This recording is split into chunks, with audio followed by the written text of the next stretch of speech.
सर्वांना हरिओम.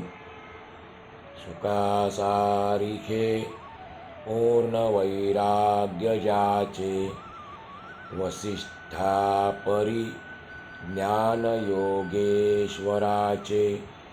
कवी वाल्मिका सारिखा मान्य ऐसा, नमस्कार माझा सद्गुरु रामदासा. श्रीमद्दासबोध दशक 17मध्ये आज आपण 9वा समास शिकणार आहोत. या 9व्या समासाचं नाव आहे तनु चतुष्टय निरूपण. तनु चतुष्टय निरूपण शब्द जरा अवघड वाटतो, पण त्याचा अर्थ असा आहे, तनु म्हणजे शरीर आणि चतुष्टयचा अर्थ आहे चारचा समुदाय, चारचा समूह. त्याचं या ठिकाणी समर्थांनी निरूपण केलेलं आहे. वैरागी मूर्ती जगद्गुरू श्री संत तुकाराम महाराज यांचा एक अभंग आहे. अर्भकाचे साठी पंते हाती धरली पाटी, पंते हाती धरली पाटी. तैसे संत जगी क्रिया करुणी दाविती अंगी, क्रिया करुणी दाविती अंगी. का म्हणतात? अर्भकाचे साठी पंते हाती धरली पाटी. त्यांच्या काळातला दृष्टांत आहे.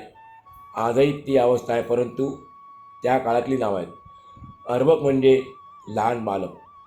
ज्या वेळेला ते बालक शाळेमध्ये जातं शिकायला, नवीन असतं, त्यावेळेला त्याला शिकवण्याकरता पंतोजी म्हणजे गुरुजी आपल्या हातात पाटी घेऊन, त्याचा हात आपल्या हातात घेऊन त्याला शिकवत असतात. अर्भकाचे साठी पंते हाती धरली पाटी. कशा करता? की त्यांना या जगात आल्यानंतर, संतांना या जगात आल्यानंतर आपल्याला शिकवायचं असतं. भलं काय, चांगलं काय आहे, कुठल्या मार्गाला आपलं कल्याण आहे, हे आपल्याला त्यांना शिकवायचं असतं. आपला अज्ञाचा अंधार त्यांना दूर करायचा असतो. आणि म्हणून संत जे आहेत अनेक भूमिकेमध्ये असतात. संत हे समाजाचे गुरु असतात. आणि म्हणून अजून एक म्हटलेलं आहे की जे संत आहेत ते काय करतात? गुरु म्हणून अंतर करोनी सायास शिकविती. आपल्याला प्रयत्नपूर्वक सायासाने कष्टाने शिकवत असतात. एकच गोष्ट पुन्हा पुन्हा शिकवत असतात. एकच गोष्ट पुन्हा पुन्हा सांगत असतात. कारण त्यांना माहिती आहे एकच गोष्ट पुन्हा पुन्हा करणे म्हणजेच अभ्यास आहे. समर्थांनी आपल्याला या दासबोधामध्ये असं बऱ्याच वेळेला आपल्याला जाणवेल की एकच गोष्ट पुन्हा पुन्हा वेगवेगळ्या समासातून सांगितलेली आहे. त्याच्यामागे कारण काय? हेच कारण आहे की आपल्याला ती गोष्ट कळावी, आपल्याला पटावी, आपल्याला ती आचरणात आणता यावी, म्हणून एकच गोष्ट पुन्हा पुन्हा सांगितली जाते.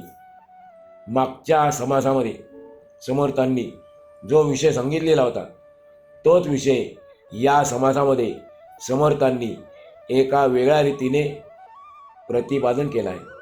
मग कोणता विषय होता मागच्या समासात? तर मागच्या समासात पंचीकरणाचा विषय होता. पंच म्हणजे आपण पाहिलं पाचांचा समूह. जसा चतुष्टय म्हणजे चारांचा समुदाय, तसा पंच म्हणजे पाचांचा समूह. हाच विषय पुन्हा एकदा या समासातून आपल्याला वेगळ्या पद्धतीने समर्थ आपल्याला मांडत आहेत. आपण कोणतं कठीण वाटलं तरी पण लक्षपूर्वक ऐकू, म्हणजे आपल्याला समजेल, विषय समजेल, विषय आपल्याला लक्षात येईल. समर्थ सांगतात चार देह, चार अवस्था, चार अभिमान, चार स्थाने,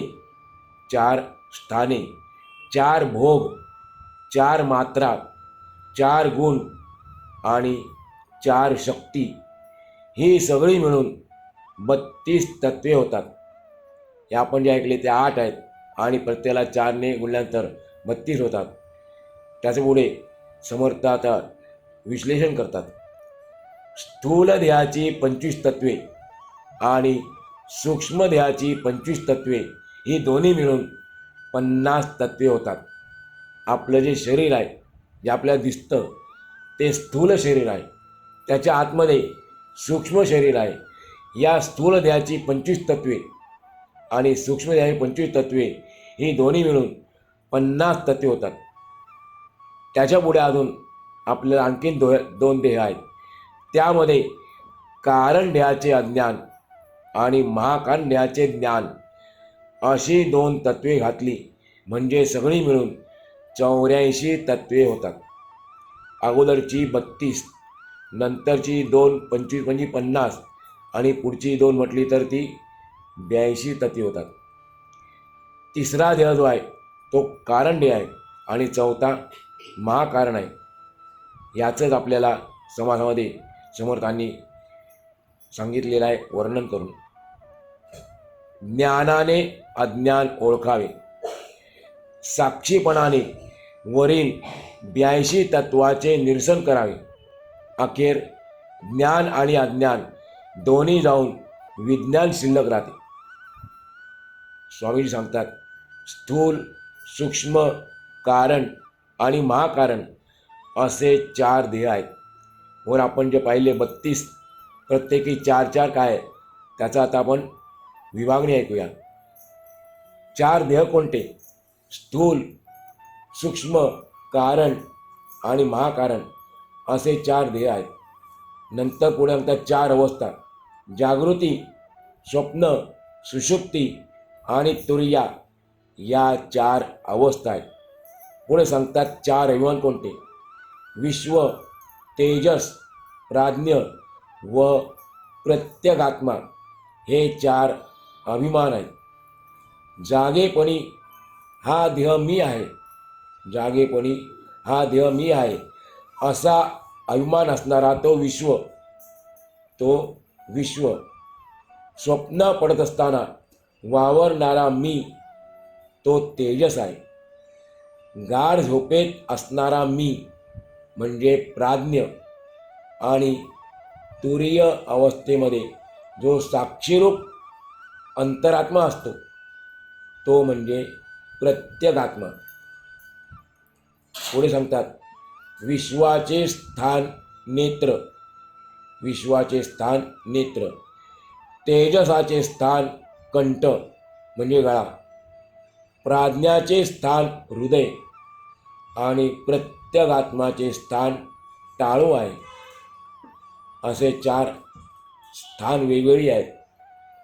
स्थूल भोग जो आहे तो स्थूल देहाचा.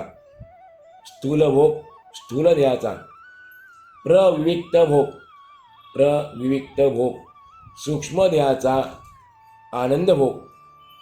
कारण देहाचा आणि आनंदावास भोग महाकारण देहाचा आहे. आपण हा शब्द ऐकला प्रविविक्त भोग, त्याचा अर्थ असा आहे निवडून वेगळा केलेला असा, त्याला म्हणायचं प्रविविक्त भोग. स्वप्नामध्ये जो भोग असतो पण तो सामान्य स्थूल भोग नसतो. ज्ञात्याने किंवा भोक्त्याने एक प्रकारे निवडलेला भोग असतो म्हणून तो प्रविविक्त भोग होय. सुषुप्तीच्या पलीकडे जी अवस्था आपली तिसरी अवस्था सांगितली आपल्याला, जागृती, स्वप्न, त्यानंतर सुषुप्ती. त्या सुषुप्तीच्या पलीकडे परंतु परब्रह्माच्या अलीकडे आनंदमय कोशामध्ये जो आनंदाचा भोग होतो तो महाकारण देहाचा आनंदावभास भोग होय. त्याचं नाव आहे आनंदावभास भोग. अकार स्थूल देहाची मात्रा. ओम जे आहे त्यामध्ये 2.5 मात्रा आहेत. मग त्या 2.5 मात्रांचा इकडे आपल्याला सांगतात स्पष्टीकरण. पहिली मात्रा आहे ते अकार, ही स्थूल देहाची मात्रा. उकार सूक्ष्म देहाची मात्रा. मकार कारण देहाची मात्रा आणि जिला ईश्वर म्हणतात ती महाकारण देहाची अर्धमात्रा होय. आपण पहिल्या 3 पाहिल्या त्या पूर्ण आहेत आणि पुढची जी आहे महाखंडाची मात्रा ती अर्धमात्रा आहे. ओंकारातून सर्व विश्व निर्माण झाले असा सिद्धांत आहे. या विश्वाची निर्मिती झाली ओंकारातून. ओंकार म्हणजे ओम. ओंकारावरील जी अर्धमात्रा आहे ती बिंदूने दर्शवतात. पुढे सांगतात अकार म्हणजे जड पंचभूते, उकार म्हणजे जीवनकला, मकार म्हणजे अंतःकरण आणि अर्धमात्रा म्हणजे अंतरात्मा होय. तमोगुण स्थूल देहाचा, रजोगुण सूक्ष्म देहाचा, सत्वगुण कारण देहाचा आणि शुद्ध सत्वगुण महाकारण देहाचा होय. हे जे आपल्या अंगिले 4 गुण त्याचं इथे वैशिष्ट्य सांगितलं आपल्याला. कोणकोणत्या देहाचे कोणकोणते गुण आहेत. पुढे सांगतात क्रियाशक्ती स्थूल देहाची, द्रव्यशक्ती सूक्ष्म देहाची, इच्छाशक्ती कारण देहाची आणि ज्ञानशक्ती महाकारण देहाची होय. आता काही शब्द आपल्या लक्षात नाही आले तर पुढे वर्णन करतात. क्रियाशक्ती म्हणजे कर्म करण्याची शक्ती, कार्य करण्याची शक्ती. द्रव्यशक्ती म्हणजे धन नाही, पैसा नाही. द्रव्यशक्ती म्हणजे दृश्य पदार्थामधील सुप्त शक्ती होय. जे दृश्य पदार्थ आहेत त्यामध्ये पण शक्ती आहे. जरी ते असतील निर्जीव तरी त्यामध्ये की शक्ती आहे. पण ती शक्ती कशी आहे? सुप्त शक्ती आहे. इच्छाशक्ती म्हणजे माणसाच्या वासनांना, माणसाच्या इच्छांना, आशा अपेक्षांना ताजेपणास ठेवायला लागणारी अविद्या होय. इच्छाशक्ती म्हणजे काय? माणसाच्या वासनांना ताजेपणास ठेवावया लागणारी अविद्या म्हणजे इच्छाशक्ती. ज्ञानशक्ती म्हणजे मी आत्मस्वरूपच आहे. ज्ञानशक्ती म्हणजे काय? ज्ञानशक्ती म्हणजे मी आत्मस्वरूपच आहे या अनुभवातून निर्माण होणारे सामर्थ्य त्याला म्हणतात ज्ञानशक्ती. अशी ही 32 तत्वे आहेत. त्यांच्यामध्ये पूर्वीची स्थूल देहाची 25 आणि सूक्ष्म देहाची 50 तत्वे मिसळली. आपण त्याचा अभ्यास मागच्या समाजात केला. स्थूल देहाची 25 तत्व कोणती, सूक्ष्म देहा 25 तत्व कोणती, ही दोन्ही मिळवून 50 तत्वे आपण मिसळली या 32 तत्वामध्ये की 82 तत्वे होतात. शिवाय ज्ञान आणि अज्ञान ही दोन्ही त्यात आणखी घातली की एकूण 84 तत्वे होतात. ही सारी तत्वे माईक म्हणजे मायेपासून निर्माण झालेली आहेत. पूर्ण 84 तत्वे कोणी निर्माण केली? मायेने निर्माण केली. म्हणून तिला माईक तत्व म्हणतात. हे आपण जाणून घेऊन त्यांचे निरसन करावे. ज्ञानाने अज्ञान नाहीसे करावे. म्हणजे मग आत्मज्ञानाने समाधान लाभते. तत्वे ही अशी आहेत ते आपण ओळखावे. ती सर्व तत्वे माईक आहेत हे जाणावे. आपण साक्षीपणाने राहून त्यांचे निरसन करावे. साक्षीपणा म्हणजे काय? साक्षीपणाचा अर्थ आहे ज्ञान. त्या ज्ञानाने अज्ञानाची ओळख करून घ्यावी. अज्ञान काय आहे ते ओळखायला पाहिजे आपल्याला, म्हणजे आपल्याला ते ज्ञान लक्षात येईल. देहाचा निराश झाला, देहाचा निराश झाला की ज्ञान आणि अज्ञान दोन्हीचा निराश होतो.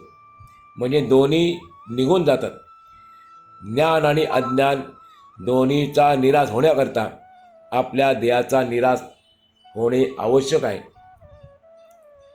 पिंडाच्या देहावरून ब्रह्मांडाच्या देहाची कल्पना केलेली आहे. त्यांना विराट आणि हिरण्यगर्भ अशी नावे आहेत. आत्मज्ञानाने विवेक केला, सारासार विचार केला म्हणजे त्यांचे सुद्धा निरसन होऊन जाते.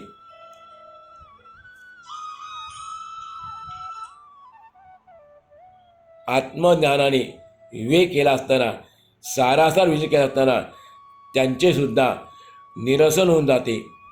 अशा रीतीने ही पाच भूते माईक आहेत, मायेपासून बनलेली आहेत अशी आपल्याला प्रचिती येते, म्हणजे अनुभव येतो. हाडे, मांस, त्वचा, नाडी आणि रोम हे पाचही पृथ्वीचे गुणधर्म आहेत. आपण स्वतःच्या शरीरामध्ये हे वर्म प्रत्यक्ष शोधून पाहावे. पंचभूतांचे कोणकोणते गुण आहेत, कोणकोणते गुणधर्म आहेत ते समोर सांगतात आणि ते आपण आपल्या आतमध्ये प्रत्यक्ष शोधून पाहावे असे आपल्याला समोर सांगतात. रेत, रक्त, लाळ, मूत्र आणि घाम हे पाण्याचे पंचक आहेत. ही तत्वे समजून स्पष्ट कल्पना करून घ्यावी. त्यानंतर भूक, तहान, आळस, निद्रा आणि मैथून ही अग्नीची तत्वे आहेत. ही अग्नीची म्हणजे तेजाची तत्वे आहेत. ते तेजाचे 5 गुण आहेत. या तत्वांचे आपण पुन्हा पुन्हा विवेचन करावे. चलन, वळण, प्रसारण, निरोध आणि आकुंचन. चलन, वळण, प्रसारण, निरोध आणि आकुंचन हे 5 गुण वायूचे आहेत. हे आपण सर्वांनी ओळखून घ्यावे. काम, क्रोध, शोक, मोह आणि भय हे आकाशाशी संबंधित आहेत. याचे विवरण केल्याशिवाय आपल्याला ते समजणार नाहीत. असे हे आपले स्थूल शरीर आहे. त्यामध्ये 25 तत्वांचा विस्तार आढळतो. आता सूक्ष्म देहाचा विचार सांगतो. अंतःकरण, मन, बुद्धी, चित्त आणि अहंकार हे आकाश पंचक आहेत. आकाश पंचक म्हणजे आकाशाचे 5 गुण आहेत. कोणते? अंतःकरण, मन, बुद्धी, चित्त आणि अहंकार. आता यानंतर वायूचा विचार आहे का? व्यान, उदान, समान, अपान आणि प्राण हे 5 वायूचे गुण आहेत. आपण बोलतो देखील पंचप्राण, तुझ्यावरनं ओवाळून टाकीन, मग ते पंचप्राण हे आहेत.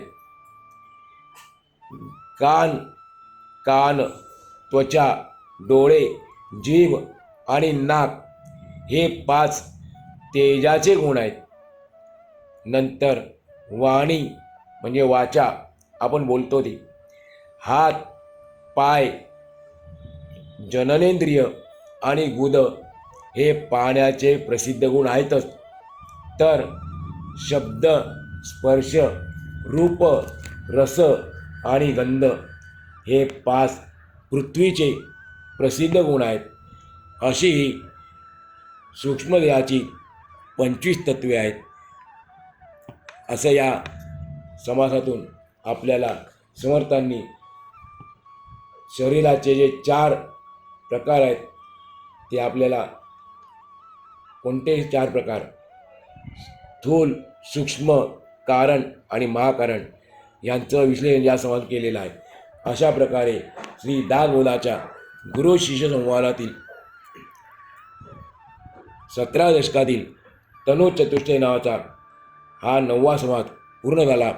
आपण आलेखने आजचा पूर्ण करू.